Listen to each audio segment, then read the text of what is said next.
Hey guys, as some of you would be aware, Japan's English abilities have been in the world's media recently, this week, again, and in social media and sort of all over the place really. People often ask on our videos, why is it? Why is it? Because a lot of people are really aware of how hard Japanese people study and how much time they spend studying and going to school and studying and university and everything else and juku and all the other things. So often people ask, why is it that with all that study and work and everything else that they do, why is their English level so low compared with what it is in other countries around the world? So again, we always have to start any video on this topic by saying we're not saying English in Japan should be better or any other language in Japan should be better. In Japan, the language is Japanese, that's the way it should be. It's the Japanese governments that are saying they want to improve the level of English in Japan. So it's not us saying it, it's them saying it. All we're doing is we're just observing what we're seeing and hearing. So with that in mind, we've spoken on previous videos about why the English level here is so low, and we've showed you some examples. We've showed you some pretty funny English lessons on television and things like that that helped explain it. One of our friends has a daughter at a junior high school, and she's come home recently with a textbook, and he showed it to me and said, what do you think of this textbook? And I've actually photocopied some pages. I said, oh, do you mind if I copy some of this? And it's just amazing. It's just amazing. So she's a beginner, right? She went to an elementary school where they don't teach any English, which is really quite common here. Some of the elementary schools here will have maybe a day of English a week where they have a foreigner come and perform some English and play some games and sing some songs. And generally there's very little real English in elementary schools. They usually don't really get into it until junior high school, right, when they're already 13 years old. And so they're basically beginners. So this textbook, the first page, has got the alphabet, A to Z, or Z, uppercase and lowercase, and the idea is that they're supposed to copy it. So right, that's about as from the beginning as you could get, right? They've got that. That's the first page, is to practice writing A to Z, right? And then, I'm Takuya, my name is Takuya, okay? And then Japan, Australia, France, China, Italy, and it's just basically practice writing the letters, okay? Printing the letters, uppercase and lowercase, right? That's how it starts. And then, hello, I'm Kenta, nice to meet you. My nickname is Ken, I like tennis very much, I play tennis every day, how are you? And then half a page of Japanese explanation. Now this book is written or is produced by a Japanese educational organisation, and so they have books on science and math and all the different topics, and so here's one on English. And so it's treated exactly the same way as they treat those other subjects. So it's not treated as a communication thing, as we've said lots of times before. It's just treated as same as they treat science and math and all the other subjects. You read these things, there's a half a page of explanation, and you remember it, and then you turn the page and read the next page. And this is how language is taught. So there's no actually practicing. Well, they repeat this stuff in the classroom. Sometimes the teacher will get them to read it and they'll all say it together. Hello, I'm Kenta, nice to meet you. And my nickname is Ken, I like tennis very much. This is lesson 1. I play tennis every day, how are you?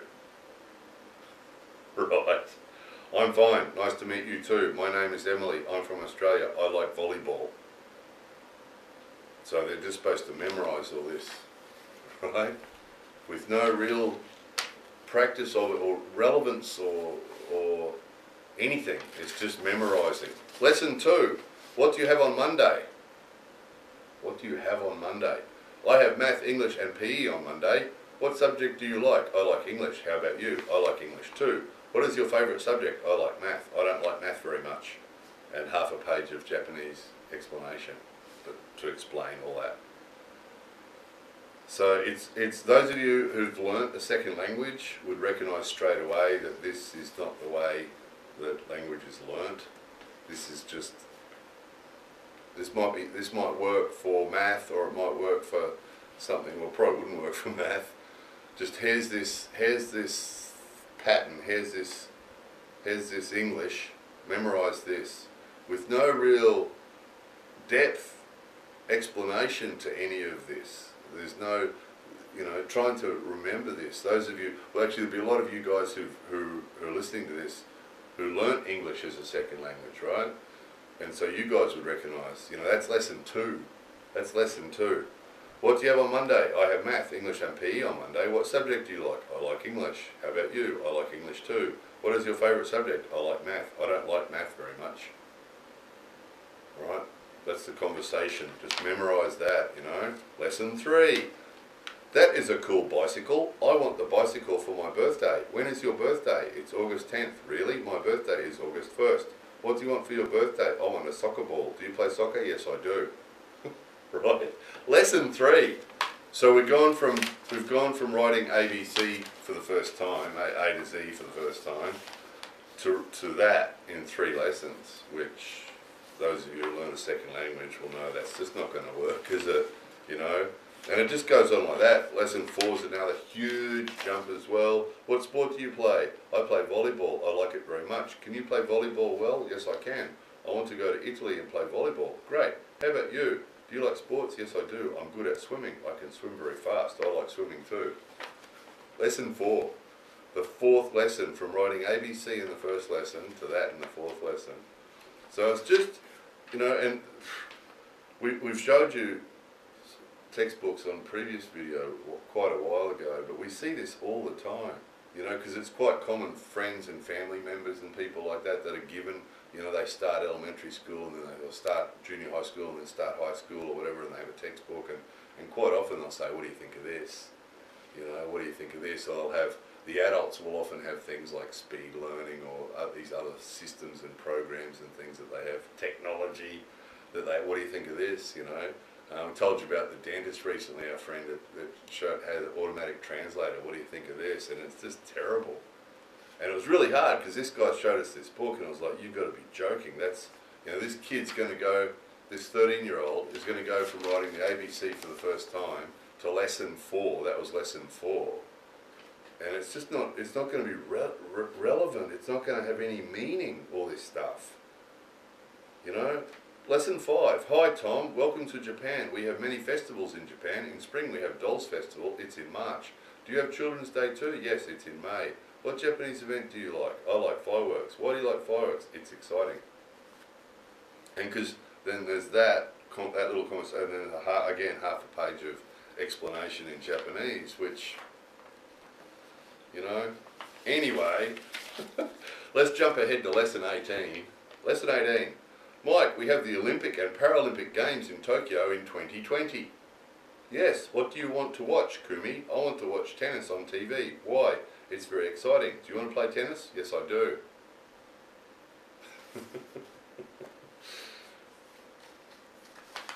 So, it's and asked, what do you think of this book? Well, I gave an honest answer. I said, I think she's going to really struggle to understand it because there's no real explanation.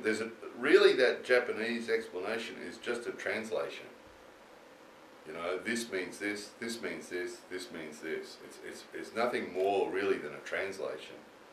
Which really, those of you who learn a second language, really your first 5 lessons should be on that I am, you are, he is, she can, that sort of stuff is repeated over and over again in different, can you play tennis? Yes, I can. Can you play trombone? No, I can't. That's usually how we learn language, isn't it? Lots of different examples, lots of different practice with the same thing in different ways. Just memorize this conversation. Another conversation. Lesson 22. What do you want to be in the future, Emily? I want to be an artist. That's good. How about you, Hiroto? I want to be a cook. My father is a cook too. Good luck, Hiroto. Good luck. We went to your father's restaurant. He's a great cook. Thank you, Emily. Good luck. Good luck. Good luck. So look, it's just, this is why, I'm just trying to think, make sure I don't miss a good one. There was a couple of funny ones here. Lesson 25. What are you looking forward to at junior high school? I'm looking forward to the sports day. Why? I like sports. I want to enjoy the sports day. What event do you want to enjoy? I want to enjoy the ski school. Why? I can ski well. Good luck. Yeah, good luck. So, anyway, just had to share it with you. It's like, we see stuff like this all the time, you know, and for this mystery about why is it that the English level in Japan is so low, you know, it's this sort of stuff. It's this sort of stuff. It's the kids, the elementary school kids, usually the English that they do, they'll tell you, they sing the song, the parents will say, sing the song to these guys, you know, and the kids will sing a song, you know, A, B, C, D, E, F, G, or some song that they learn at school, and quite often that's all the English lesson is. They'll have one a week, maybe, grade 6, maybe grade 5 or grade 6 usually, elementary school, if they have English. Usually they don't, but if they do, it'll be like sing some songs, play a game, stuff like that. Nothing useful, nothing that they can actually communicate with. And again, this is the underlying problem with all of this, is it's not treated like a communication tool, it's just treated something that you're going to memorize. And I mean, this, memorizing all that stuff without actually understanding why or how or using other examples of it or anything, you know, those of you who learn a second language would know that's just not going to work, is it? If you get a book of Japanese conversation and just try and remember what 25 Japanese conversations and you know, underneath is an English translation of what it means and hope that somehow that's going to make you proficient at Japanese, it's not going to work, is it? You know, so anyway, there's that. There's that. Again, we're just showing you what we see and what we hear, and the more you see and hear stuff like this, the more it's just obvious why the English level is like it is in Japan. It's just obvious, and of course the other languages as well. You know, we only talk about English because it's our language, but no doubt the people that are here that speak Portuguese, which actually outnumber, I think the South Americans actually outnumber the native English speakers, I think, something like that. So no doubt the people who speak other languages here would tell you the same thing, because obviously it's going to be the same. And it says that English is more widely, what language is taught in Japan is, you know, predominantly English outweighs the other languages, but again, it's just not adequate. It just really isn't adequate, you know. And again, the underlying, if there's lots of reasons why it's failing, but the underlying main reason is it's not treated like a communication tool. It's just treated as something that you've got to remember. Here, memorize this. That's only an extract. We just photocopied some pages. But, you know, memorize this book of 25 lessons, and then, you know, and somehow that's going to make you proficient at the language, which just, you know, isn't, is it? So, and it actually, what it does, it has an opposite effect. It really shatters them. That 13-year-old girl just, don't like English. Well, any wonder, you know, and she doesn't understand it. She's all confused because she's been told to memorize this stuff and it doesn't mean anything to her. Trying to memorize stuff that doesn't mean anything to you is going to be really hard, isn't it? So, like a lot of kids will tell you here, they don't like English, and this is why. They're not actually sitting in the class having real conversations. They're just memorizing this stuff and maybe repeating it with everybody else without there being any sort of real relevance to them or real communication with it. So anyway, as with all these things, just showing you what we see, what we hear. It's what we see. Anyway, there it was. More videos coming soon.